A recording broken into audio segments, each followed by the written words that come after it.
আমরা জানি যে আওয়ামী লীগের শাসন আমলে আওয়ামী লীগ যে ১৭ বছর দেশ শাসন করেছিল একটানা, সেই সময় তারা বিএনপির বিভিন্ন নেতাকর্মী এবং আরও অনেকের বিরুদ্ধে, বিরোধী দলীয় অনেকের বিরুদ্ধেই অনেক একের পর এক মিথ্যা মামলা দিয়েছে। রাজনৈতিক মামলা যেগুলোকে বলা হয়, অথবা হয়রানিমূলক মামলা বলা হয়, এরকম হাজার হাজার মামলা দিয়েছে।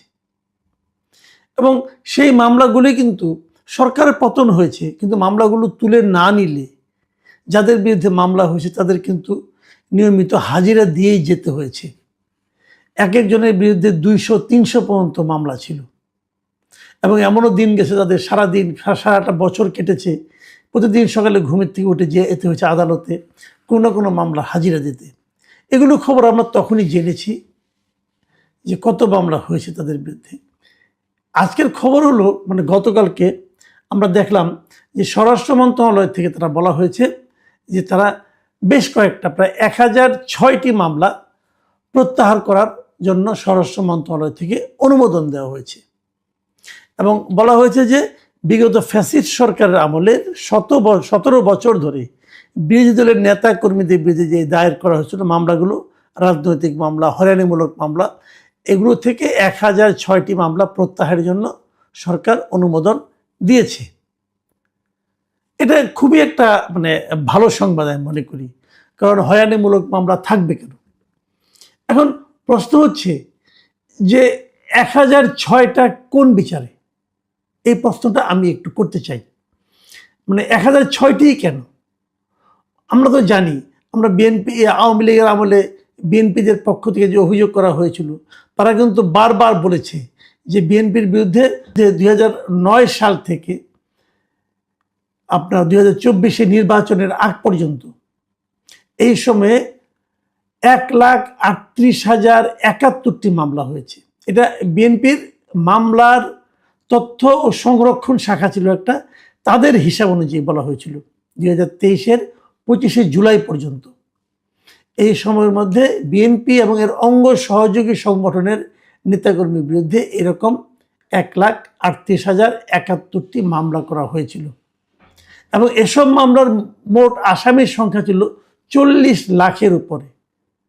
এই হিসাবটা নিয়ে আবার অনেকে কনফিউশন তৈরি করার চেষ্টা করেছে, বাট হিসাবটা খুব সহজ। ধরুন একজন লোকের বিরুদ্ধে ৩০০ মামলা, তো সে কিন্তু ৪০ লাখ আসামির মধ্যে সে কিন্তু ৩০০ আসামি সে একাই, তো এরকম হয়। এবং এর মধ্যে কেবল ঢাকা মহানগরের মামলার সংখ্যা ছিল ১৭,৫৮৩টি, অনেক মামলা। তো যদি ঢাকা মহানগরেই ১৭,০০০ মামলা হয় এবং সারা দেশে ১,৩৮,০০০ হয়, তাহলে মাত্র ১০০৬টি মামলা আপনি প্রত্যাহার করতেছেন। এই ১০০৬টি আপনারা কিভাবে নির্বাচন করলেন? আশা করি আপনারা ঠিকভাবে নির্বাচন করেছেন, কিন্তু তারপরেও একটু শঙ্কা থেকে যায় নির্বাচন প্রক্রিয়াটা কি, এটা একটু জানা দরকার। মাত্র এই সরকার দায়িত্ব নিয়েছে মাত্র কয়েকদিন, এক সপ্তাহ এখনো হয়নি। এর মধ্যে ১০০৬টা আপনারা কিভাবে, কোন প্রক্রিয়ায় করলেন, এটা একটু জানা দরকার। এবং তারা কি সবাই বিএনপির? আওয়ামী লীগ আমলের মামলাগুলোতে বিএনপি ছাড়া জামাতের বিরুদ্ধে করা হয়েছে, অন্যান্য দলের বিরুদ্ধে করা হয়েছে, সেগুলোকে তুলে নেওয়া হয়েছে। ব্রেকআপটা কি, ব্রেকআপটা এখন আমরা জানি না। এটা জানার একটু কৌতূহল আমার থাকছে। আর তার পাশাপাশি আরেকটা কথা, এত মামলা তাহলে আপনারা কিভাবে প্রত্যাহার করবেন? প্রত্যাহারের কোনো পদ্ধতি আপনারা তৈরি করেছেন কিনা? আমরা কিন্তু আগেও দেখেছি যে 1-11 সরকারের আমলে ২০০৮ সাল পর্যন্ত যে মামলাগুলি হয়েছিল, ২০০৯ সালের প্রথমেই আওয়ামী লীগ দায়িত্ব নেওয়ার পর তারা কিন্তু দ্রুত বেগে বেশ কিছু মামলা প্রত্যাহার করেছে। এবং ইন্টারেস্টিংলি তারা যে মামলাগুলি প্রত্যাহার করেছে তার সবগুলোই ছিল আওয়ামী লীগের নেতাকর্মীর বিরুদ্ধে 1-11 সরকারের দায়ের করা মামলা। বিএনপির নেতাকর্মীদের বিরুদ্ধে যে মামলাগুলি করেছিল 1-11 সরকার, সেগুলো তারা প্রত্যাহার করেনি। এবং বেগম খালেদা জিয়া যে জেল খেটেছেন, ওরকম একটা মামলায় কিন্তু খালেদা জিয়া জেল খেটেছেন। আবার ওরকম অনেক মামলা শেখ হাসিনার বিরুদ্ধে ছিল, সেগুলি আবার আওয়ামী লীগ সরকার সব প্রত্যাহার করে নিয়েছে। কাজে আমার জানার খুব আগ্রহ, যারা ক্ষমতায় যান তারা কি কেবল নিজেদের নেতাকর্মী মামলাগুলি প্রত্যাহার করে নেন? ওনাদের নেতাকর্মীর বিরুদ্ধে ছাড়া আর কোনো সাধারণ নাগরিকের বিরুদ্ধে কি হয়রানিমূলক মামলা হয় না? যদি হয়, সেগুলিকে প্রত্যাহার তারা করেন? নিশ্চয়ই সময় হয়েছে। যারা বিএনপি করতো তার বাইরে একটা সময় তো এরকম ছিল শেষ দিকে যে মামলা করার জন্য বিএনপির কোনো নেতাকর্মীকে আর খুঁজেই পাওয়া যেত না। তখন তো অন্যদের ধনাঢ্য ব্যবসায়ী ট্যাবসায়ী এরকম অনেকের বিরুদ্ধে মামলা হতো। সেই হয়রানিমূলক মামলাগুলি কি প্রত্যাহারের জন্য এই সরকারের কাছে বিবেচিত হবে, এই প্রশ্নটা থাকলো। কারণ আমরা বলতে চাই এমনি আদালতে অনেক মামলা জট আছে, মামলা চললে উকিলদের লাভ হয়, আর্থিকরও লাভ হয় না, মানুষের ভোগান্তি কিন্তু থেকেই যায়। তো এরকম হয়রানিমূলক মামলাগুলি যেন দ্রুত নির্ধারণ করা যায়, চিহ্নিত করা যায়, সেরকম একটা ব্যবস্থা করা দরকার। পাশাপাশি চিহ্নিত হলে পরে সেগুলো একটা আদেশের মাধ্যমে সবগুলো প্রত্যাহার করে নেওয়া উচিত। মানুষকে হয়রানি থেকে মুক্তি দেওয়া কিন্তু একটা গণমুখী সরকারের অন্যতম একটা দায়িত্ব। এখন আরেকটা প্রসঙ্গ একটু আসি। সেই প্রসঙ্গটা হলো এই যে আওয়ামী লীগের শাসনামল, তারপরে আওয়ামী লীগের সরকারের পতন ঘটল, তারপরে আসলো অন্তর্বর্তীকালীন সরকার ডক্টর ইউনূসের নেতৃত্বে। এই সরকার আসার পরেও কিন্তু আমরা মামলার জোয়ার দেখেছি, মানে বানের পানির মতো মামলা হতে থেকেছে এবং এক একটা মামলায় 200-300 লোককে আহত করা হয়েছে। মিরপুরে একটা মামলার কথা আমরা জানি, একজন লোক নাকি হত্যা প্রচেষ্টা, মানে ছড়রাগুলি লেগেছিল তার পায়ে, সেই অপরাধে 40 জন শিল্পী সাহিত্যিকের বিরুদ্ধে মামলা করা হয়েছিল, আর্টিস্টের বিরুদ্ধে মামলা করা হয়েছিল তো 40 জন মোট না, কিন্তু মোট আসামির সংখ্যা মানে 200-র মতো। তার মধ্যে শেখ হাসিনাও আছে এবং আরও আছে। এবং তখন একটা অলিখিত নিয়ম ছিল যে মামলায় শেখ হাসিনাকে আসামি করা হবে, সেই মামলায় অন্য যত লোককে আসামি করা হবে তাদের কারো কোনো জামিন হতো না। এটা আমাদের আসিফ নজরুল সাহেবের উদ্ভাবন ছিল সম্ভবত, আমি বলতে পারবো না, বাট এরকম আমরা শুনেছি। কারো জামিন হয়নি, অনেকে পালিয়ে গেছে দেশ ছেড়ে। কি করবে, মামলায় ধরা খেয়ে, হত্যা মামলায় ধরা খেয়ে এবারে জেলে জীবন কাটাতে হবে, থাকিনি। এই সময় কি অনেক এরকম মামলা হয়নি? উত্তরে একজন নিহত হয়েছেন, তার জন্য সেই মামলা আসামি করা হয়েছে সাংবাদিকদের, অনেক সাংবাদিককে এই মামলা আসামি করা, এই যে ফারজানা রূপা, শাকিল আহমেদ, এদেরকে মামলা, এরকম মামলা আসামি করা হয়েছে, অনেককে আসামি করা হয়েছে। এবং এই যে মামলাগুলোতে আসামি করা হয়েছে, ওনারা কি হত্যা করেছেন অথবা হত্যার প্ররোচনা ওনারা কি ভেবে দিলেন?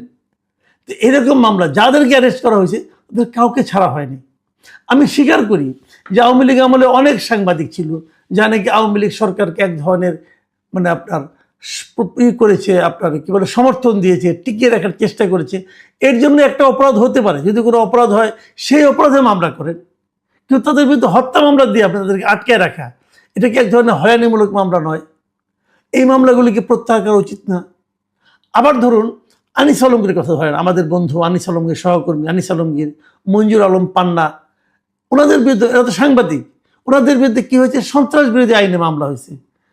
মঞ্জুর আলম পান্না বাইরে বেরিয়ে এসেছেন, মামলা কিন্তু শেষ হয় নাই, উনি জামিনে বেরিয়ে এসেছেন, তার মানে ওনাকে যে কিন্তু কোর্টে হাজিরা দিতে হচ্ছে। এটা কি মিথ্যা মামলা নয়? এটা কি হয়রানিমূলক মামলা নয়? আনিস আলমগীর এখনো জেলে আছেন কেন? যেভাবে এই মামলাগুলি প্রত্যাহার করা হলো, আনিস আলমগীর এটা প্রত্যাহার করা যেত না? আনিস আলমগীর কোনো পলিটিক্যাল লোক? আনিস আলমগীরকে ডক্টর ইউনূস সরকার, আমি তো মনে করি ডক্টর ইউনূস নিজে ব্যক্তিগতভাবে তার প্রতি রোষান্বিত হয়ে তাকে হয়রানিমূলক মামলা আটকে জেলে ঢুকিয়ে দিয়েছেন, এটা আমার ধারণা।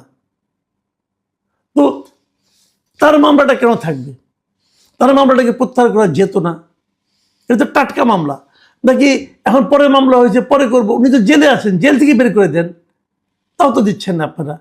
তাহলে আপনারা কিভাবে এক ধরনের বৈষম্যমূলক আচরণের থেকে বাইরে থাকতে পারলেন? আমার মনে পড়ে কয়েকদিন আগে প্রধানমন্ত্রী তারেক রহমান একটা কথা বলেছিলেন ওনার প্রথম ভাষণে জাতির উদ্দেশ্যে, যে যারা তাকে ভোট, তাদের এই সরকারটা হবে যারা তাদেরকে ভোট দিয়েছে, যারা তাদেরকে ভোট দেয় নাই এবং যারা ভোট দিতেও যায় নাই, তাদের সবার সরকার। কিন্তু মামলা প্রত্যাহারের সময় তো কেবল বিএনপির নাম দাম, তো অন্য যারা আছে যাদের বিরুদ্ধে মামলা হয়েছে তাদের সরকার তো আপনি, তাদের মামলাগুলি প্রত্যাহার করছেন না কেন? আনিস আলমগীরকে মুক্তি দিচ্ছেন না কেন? পান্নার বিরুদ্ধে মামলা প্রত্যাহার করে নিচ্ছেন না কেন? আবু আলম শহীদ খানের কথা বলছি, হাফিজুর রহমান কার্জনের কথা বলছি, ওনাদের বিরুদ্ধে মামলাগুলি প্রত্যাহার করে নিচ্ছেন না কেন? ওনাদের কি অপরাধ ছিল? এই বিষয়গুলো কিন্তু মানুষ প্রশ্ন তুলবে। আমার কথা হলো, এই 17 মাসে, খালি 17 বছর ধরলে হবে না, 17 মাসেও যার মামলা আছে সেগুলো আপনার পর্যায়ক্রমে প্রত্যাহার করে নিন।